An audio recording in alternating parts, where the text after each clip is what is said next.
Okay, we got this. This is interesting.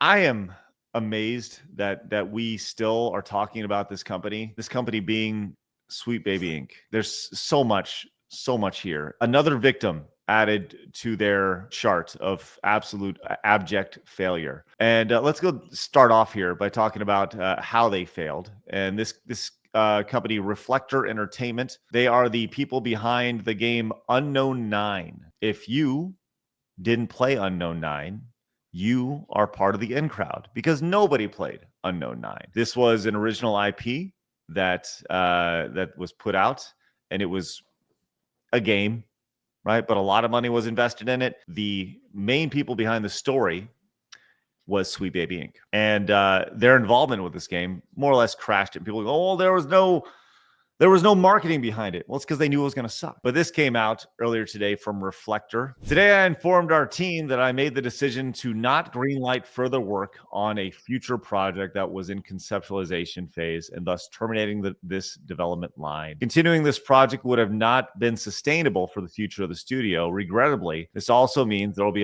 will be redundancies following this decision. This decision correlates directly with the failure of the studio's ambitious and courageous first project, a new IP with a rich transmedia universe. The performance of this release didn't come near the company's expectations after numerous timeline adjustments and investments, both financially and other, and it didn't warrant any further exploration in this universe. Unfortunately, this also affects back office staff, bringing the support teams in line with the single project approach the studio will adopt for the imminent future. Where possible, staff will be assigned to this project based on the existing Bandai Namco IP, which is shaping up very well. Reflector Entertainment will be providing adequate severance packages, extended health benefits for affected staff and families, continued access to emotional, mental health, and counseling services, and finally, proactive career planning support to help them setting up for future success. All right, so that's where we're at. That's from Herv, the CEO of Reflector. Thanks, Herv. Look, maybe I'm just from a different era. Well, what the fuck is emotional, mental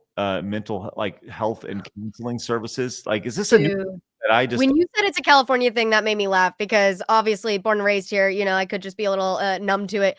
But having had to get, half dozen jobs in this state and deal with all of these trainings and these seminars that you have to go to on a regular, it's not just like hiring process. It's like a regular thing. And every one of my friends and families had to do it too. It is very common here to be tiptoeing around everybody. They will not use any kind of certain language with you in the process of any of it, really. Once you have the job, once they're hiring you, they tiptoe constantly. It is awful. It's hell, truthfully. The whole I think we've grown a lot as a society, right? With the whole idea of identifying mental health, specifically like when it comes to getting your brain bashed in from like concussions and stuff. I think we've learned a lot about that over the last 20, 25 years, right? Probably good things, right? But what kind of like just the idea of like you get fired, so you need counseling for that? They'll do that. They'll do that. And then the companies like have to pay for it and cover it. They'll cover your therapy. If you feel like your boss fired you for a bad reason, they'll cover your therapy or something. There's so much bullshit that goes into coddling people. It's like you said, I'm all for mental health. I'm all for, keep yourself out of depression, keep anxiety away, be healthy. A lot of that mental health, though, goes with physical health. If you get up and you exercise and you go outside and you touch some grass, your mental health will benefit from those things as well as your physical health. So acting like we need to be such caretakers for emotional and mental health, it just pisses me off. It's like, no, emotional health comes with mental and physical health. Don't be a baby. That's my advice. I don't, like I said, maybe it's just I'm from a different generation. Blabs, how important is mental health and all that stuff for you from I don't know, like I mean, I guess, are we all in a different generation? I'm Gen Z. Yeah, I don't even know what is the cutoff. I don't know. 96 for Gen Z and on. I am 96, so I don't know. Am I in there or am I not? I'm right. I'm gonna Google it. I don't know anymore. It's always different. Yeah. Listen, mental health, yeah, very important, especially when you work online all the time. Yeah, 100% important. Therapy and everything for being fired. Yeah. I get therapy when you go through something traumatic like assault or loss of a friend or family or things like that. Like actually traumatic. You lose your home in a fire or something. Right. Traumatic as fuck. Losing a job like McDonald's? I don't think that's traumatic. No, I'm sorry. I just think you're a little wuss. Yeah. Our fanny. Go ahead, Mal. Oh, sorry. I like to watch these financial audit shows. It's really educational and stuff. And you get to see a lot of these types of people who are struggling with these kinds of things in their life. And their excuse every time is the same. It's, well, I was just having a really rough time. Okay, what does that mean? Because this guy digs into him, or the people I watch dig into him. And he's like, okay, what does that mean? What's a hard time? And they're like, well, I lost my job. Okay. Did you go get another one? Well, no, I was really sad about it. They just sit and wallow. They don't get up and have a life. They don't move on. They just wallow in self-pity and go, oh, woe is me. The world must help me. I mean, give me my handout. Like, that's what they're there for. That's what they think. And it's amazing because I think of and I don't know this for a fact, but I think about these situations where these you got these people who are working these in the video game industry, right?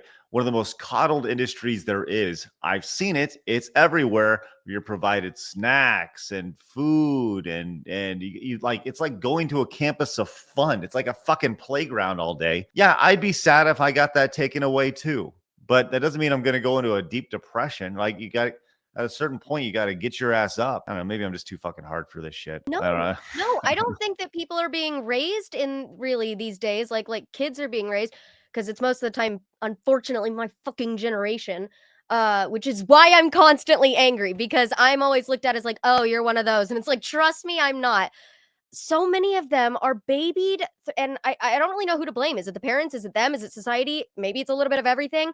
But they were, for some reason, coddled all the way up into adulthood, and now you're getting these early 20s, mid 20s, late teenagers, fresh adults who think that if they just whine loud enough, they'll get what's handed to them. I mean, that must have been the kid that mom came running every time they screamed. Were you never forced to cry yourself to sleep? Like, get over it. Go help yourself. Stand up. Like, and I know a lot of people who did have that exact experience. Their parents just handed them everything. Every time their phone broke, mommy and daddy bought a new one. Every time they needed a new place to live, mommy and daddy found it. New car, mommy and daddy got it. They don't take care of themselves, especially here in California. Oh my. Well, these people need that mental health because they've all been, well, not all of them, but most of them have been let go. Well, just a quick reminder for this game. This is the game we're talking about here, Unknown 9 Awakening, the cinematic trailer here.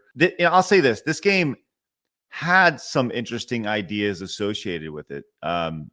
This idea of essentially teleporting into other people's bodies or something. It was interesting, but it just didn't resonate with people.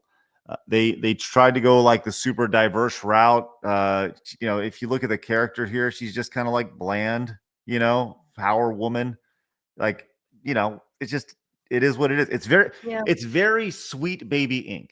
That's what it is. It's very Sweet Baby Inc., which once again, they were the people behind this game, original IP. Now it's gone. And these people have moved on, and they have to get all their mental health because they don't have jobs anymore. But this to me is such a bigger question here. Because when you look at their Steam charts and you look at the number of people who are playing this game, there are 12 people playing this game right now on Steam. Unknown 9 Awakening, 12. 24-hour peak. Wow. All-time peak. 285 people. I would consider this a AA game. 285 fucking people. And let's not forget, there were people who got this game for free for buying a graphics card. Like, they got the game for free. So out of that 285 people, how many of them actually paid for it? This got me thinking today. And I posted this over on X, and I'll just kind of read this as is. This is a legit question with zero snark at all, because I'm genuinely curious. Literally every single game Sweet Baby Inc. has touched has failed miserably or underperformed. But according to reports, despite these failures, they haven't that hasn't cost them any work within the industries. If I'm a studio head or a CEO of a company, it's my job to do what's best for the business and look out for the track record or of the success of the contractor has, or in this case hasn't had. How can a company that has a zero track record of success continue to get work? Is it strictly an ideological thing? Is this a case of ideology over profits? You can disagree with what Sweet Baby Inc. has done as a company all you want and say they shouldn't be hired to do that all you want. That's fine. But if you look at it strictly from a business decision, working with them doesn't make any sense at all. It's been failure after failure after failure with this company, and they still get hired. It doesn't make any sense to me at all. No, it's all about narrative. You think so? It has to be. When you don't make money, we were just talking about all of these businesses that are so hardcore on the wokeism, jumping on the money train because they know where it's at right now. Why aren't they? It's because they're obviously stuck and they feel that this is what they need to do. They feel they need to push this narrative no matter how much of a debt hole they dig. And I mean, I would love to know how much they've lost making every game that they've made, because it is a loss. Oh yeah, they got destroyed. Blabs, you wanted to talk about this today. Did you have any thoughts on this situation? No, just like the general things, my thoughts are the same as yours and Mally's. It is sad because, listen, more layoffs. Layoffs are not they're not fun, let's be real, but I kind of feel like it's necessary at this point. If everything's going so wrong and all these industries are just so bloated with corporate junk, and then what's gonna happen? Layoffs. So there's your answer. More layoffs are coming, and I don't expect it to slow down this year, actually. Well, we have this, obviously, our gaming industry layoff sheet here. You can already see there's been 1, 2, 3, 4, 5, 6, 7, 8, 9, 10, 11, 12 layoffs in 2024 so far. And we're 22 days in. Yes. So, and this actually isn't including everything so far either. So there's still more.